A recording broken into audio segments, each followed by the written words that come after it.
नजर वीडियो और आपका आज स्वागत है। आज वीडियो हम लेकर आए हैं वो है महाभारत का नेक्स्ट एपिसोड।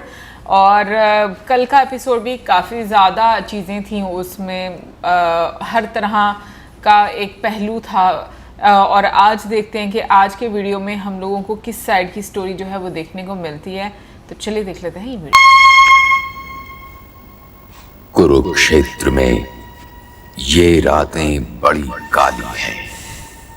एक क्षण को दूसरा क्षण नहीं दिखाई दे रहा है। सूरज निकलता भी है तो लगता है कि जैसे नहीं निकला। लगता है कि जैसे एक रात के बाद दूसरी रात ही आ गई है। वीर योद्धा अपने घावों की मशालें जलाए रास्ता खोजते रहते हैं और सोचते रहते हैं कि अंधेरे का ये जंगल कब खत्म होगा और वे कब उजाले की सीमा में पांव धरेंगे। किंतु पांडव श्री कृष्ण की छाया में शांत हैं और कौरव अपनी अपनी छाया के साथ अकेले और बेचैन।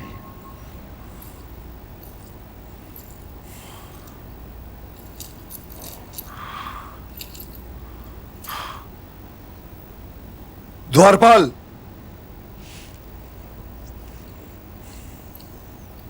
जी युवराज। क्या जाते समय आचार्य द्रोण तुमसे कुछ भी नहीं कह के गए थे? यदि कहा होता तो इसने पहले ही बता दिया होता मित्र। जाओ। जो आज्ञा।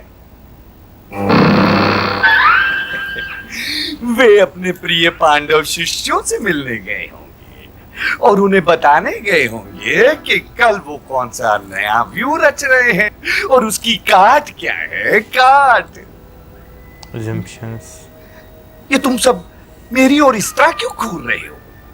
अरे जब गंगा पुत्र भीष्म स्वयं अपनी पराजय का उपाय बता सकते हैं तो फिर आचार्य द्रोण ऐसा क्यों नहीं कर सकते हैं?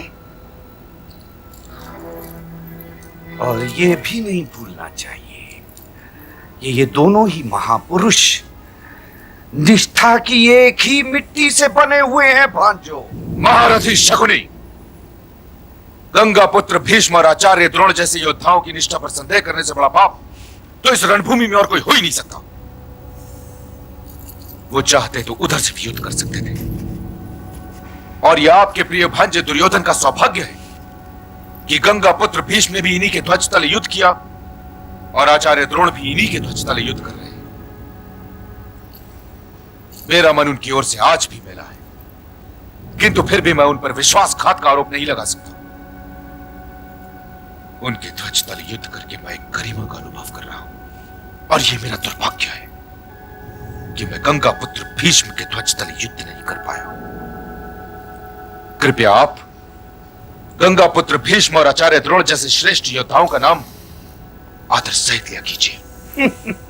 मैं जिनका आदर नहीं करता अंगराज कर्ण, उनका नाम भी आदर सहित नहीं लेता। मेरे गंधौर में आदर इतना सस्ता नहीं है कि यूं ही उसे बांधते फिरो।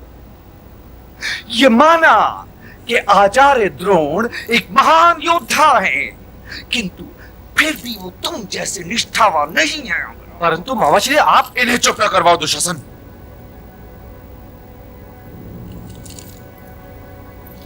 मैं निष्ठावान नहीं हूं गंधार नरेश, मैं ऋणी हूं, अपने इस मित्र का ऋणी हूं। ऋण और निष्ठा में बड़ा अंतर होता है मामाश्री, और निष्ठा की बात मैं ऋण उतारने के उपरांत ही कर सकता हूं, किंतु वे निष्ठावान।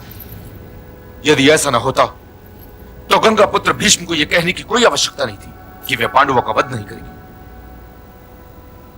ऐसे खरे लोग बड़े आदरणीय होते हैं मामाश्री। तुम्हारे स्वर मुझे बहुत बदले बदले लग रहे हैं अंगराज। किस दुविधा में हो? जो वीर पुरुष होते हैं ना मामाश्री, वो कभी दुविधा में नहीं होते।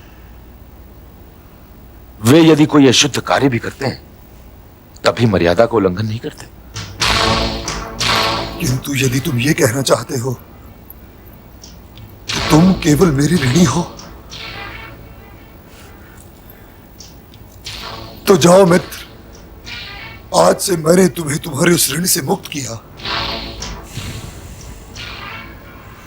मैं तो आज तक इसी भ्रम में था कि तुम्हारे और मेरे बीच केवल मित्रता का नाता है। यदि मुझे किसी की निष्ठा पर भरोसा था तो वो केवल तुम्हारी निष्ठा थी मित्र, केवल तुम्हारी। और आज तुम ये कह रहे हो कि तुम निष्ठावान नहीं हो, तुम केवल ऋण मात्र हो, तुम मेरे मित्र नहीं हो, तुम केवल ऋणी हो। ऋण चुकाए बिना मैं तुम्हारे प्रति अपनी निष्ठा सिद्ध नहीं कर सकता मित्र। जो ऋणी होते हैं उनका अपने किसी वस्तु पर कोई अधिकार नहीं होता। ऋण की डोरी में बंधी हुई मेरी निष्ठा तुम्हारी है। यह प्रश्न ऋण चुक जाने के पश्चात करना मित्र कि मेरी निष्ठा तुम्हारे प्रति है या नहीं। मैंने तुमसे कहा ना मित्र कि जाओ, मैंने तुम्हें तुम्हारे उस ऋण से मुक्त किया। सच में दुर्योधन को प्यारा है ना? दान देना मेरी रुचि नहीं है मित्र। मैंने तो देवताओं को भी दान दिया है, किंतु आज तक किसी से दान नहीं लिया। देवताओं को यदि तुमको मेरी निष्ठा पर संदेह है मित्र तो ये लो। नहीं मित्र, नहीं।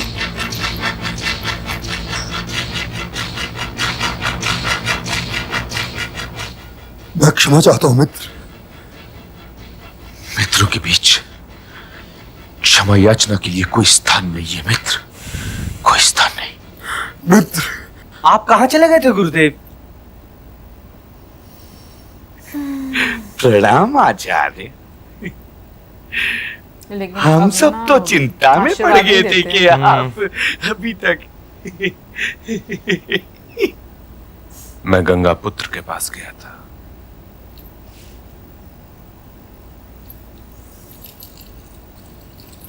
समझ आ गई है उनको?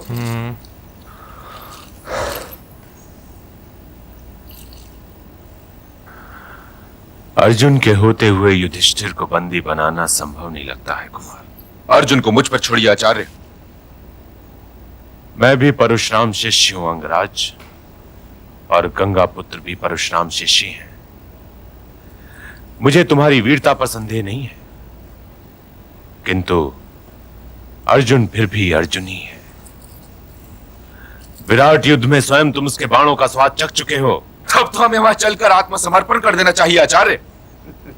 अंगराज की बात है तो विचारणीय आचार्य। गंधार नरेश, मैं प्रधान सेनापति से क्षमा चाहता हूं। एक बात याद रहे कि आप सब के सब योद्धा मेरे पक्ष में युद्ध कर रहे हैं। यदि मेरे शिविर में अहम से अहम टकराता रहा तब तो मेरी पराजय निश्चित है। इसलिए मैं आप सब लोगों से प्रार्थना करता हूं कि अपने अहम को मेरे हितों पर अधिमान न दीजिए। खुद तो ऐसा नहीं किया। और मैं गुरु श्रेष्ठ से इस विषय में सहमत हूं कि जब तक हम अर्जुन को युधिष्ठिर से दूर करने में सफल नहीं हो जाते तब तक युधिष्ठिर को बंदी बनाना संभव नहीं। इसलिए मैं आप सब लोगों से यह पूछना चाहता हूं कि अर्जुन को युधिष्ठिर से दूर करने का महत्वपूर्ण कार्य किसे सौंपा जाए। मैं तो यह कार्य कर नहीं सकता मित्र, क्योंकि इसमें मुझे अर्जुन से भागने का नाटक करना पड़ेगा, और मैं तो भागने का नाटक भी नहीं कर सकता। गुरुदेव, मेरे विचार में इस कार्य के लिए हमें त्रिगर्त देश के प्रमुख से सहायता लेनी चाहिए। इस कार्य के लिए युवराज दुर्योधन और प्रधान सेनापति को मेरे शिविर में आने का कष्ट उठाने की तो आवश्यकता ही नहीं थी।